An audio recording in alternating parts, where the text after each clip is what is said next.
Praise the lord. యేసు రక్తమే జయము. మన రక్షకుడు మన విమోచకుడైన యేసుక్రీస్తు పరిశుద్ధ నామములో అందరికీ వందనాలు.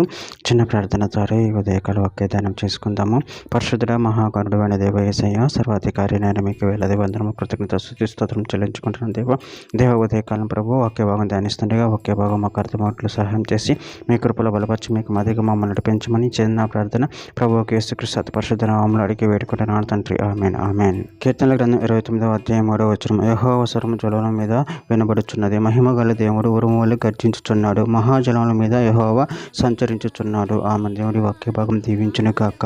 ప్రభు నుంచి ప్రియులారా, మనము ఇక్కడ వాక్య భాగంలో గమనించినట్లయితే యెహోవా స్వరము జలముల మీద వినపడుచున్నది, మహిమ గల దేవుడు ఉరుము వలె గర్జించుచున్నాడు, మహాజలముల మీద యెహోవా సంచరించుచున్నాడు. అదేవిధంగా మనము వాక్య భాగంలో గమనించినట్లయితే కీర్తనల గ్రంథం 18వ అధ్యాయం 13వ వచనంలో యెహోవా ఆకాశం మందు గర్జన చేసిన, సర్వోన్నతుడు తన ఉరుము ధ్వని పుట్టించెను, వడగండ్లను మండుచున్న నిప్పులను రాలెను.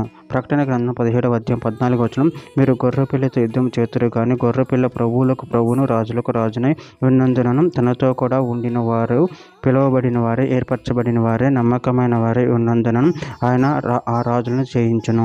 కీర్తన గ్రంథం 24వ అధ్యాయం 9-10వ వచనం. గుమ్మములారా మీ తలుపులు పైకెత్తుకొనడి, పురాతనమైన తలుపులారా మహిమగల రాజు ప్రవేశించినట్లు మిమ్మును లేవనెత్తుకొనడి. మహిమగల ఈ రాజు ఎవడు? సైన్యములకు అధిపతి యెహోవాయే, ఆయనే ఈ మహిమగల రాజు. కీర్తనల గ్రంథం 93వ అధ్యాయం 3-4 వచనాలు. వరదలు ఎలుగెత్తెను, యెహోవా వరదలు ఎలుగెత్తెను, వరదలు తమ అలలను హోరెత్తినట్లు చేయుచున్నవి. విస్తార జలముల ఘోషల కంటెను, బలమైన సముద్ర తరంగముల ఘోష కంటెను, ఆకాశమునందు యెహోవా బలిష్ఠుడు. కీర్తన గ్రంథం 104వ అధ్యాయం 3వ వచనం.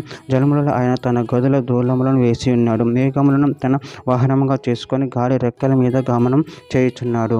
కీర్తన గ్రంథం 29వ అధ్యాయం 10వ వచనం. యెహోవా జల ప్రళయం మీద ఆసీనుడాయను, యెహోవా నిత్యము రాజుగా ఆసీనుడై ఉన్నాడు. కీర్తన గ్రంథం 68వ అధ్యాయం 33వ వచనం. అనాదిగా నున్న ఆకాశ వాహనం ఎక్కువానిని కీర్తించుడి, ఆయన తన స్వరము వినబడ చేయును, అది బలమైన స్వరము.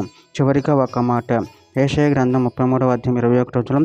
అచ్చట యెహోవా ప్రభావం గలవాడు మన పక్షం నుండును, అది విశాలమైన నదులను కాలువలను ఉన్న స్థలములుగా ఉండును, అందులో తెడ్ల ఓడ తేదియు నడవదు, గొప్ప ఓడ అక్కడికి రాదు. ఆమె దేవుడి వాక్య భాగం దీవించిన కాక చిన్న ప్రార్థన చేసుకుందాము. పరిశుద్ధ మహాగణుడు అయిన దేవ యేసయ్య, మీరు ఇచ్చిన వాక్యదాన్ని మీ కృతజ్ఞతలు చెల్లించుకుంటే మీరే ఉరుము వల్లే గర్జించు దేవుడు అయిన తండ్రి. నేను మీ యందు భయభక్తులు కలిగి మీ ప్రేమ కృపలు బలపరిచి స్థిరపరచమని చిన్న ప్రార్థన యేసు నామములో అడిగి వేడుకుంటున్నాను తండ్రి. ఆమేన్ ఆమేన్.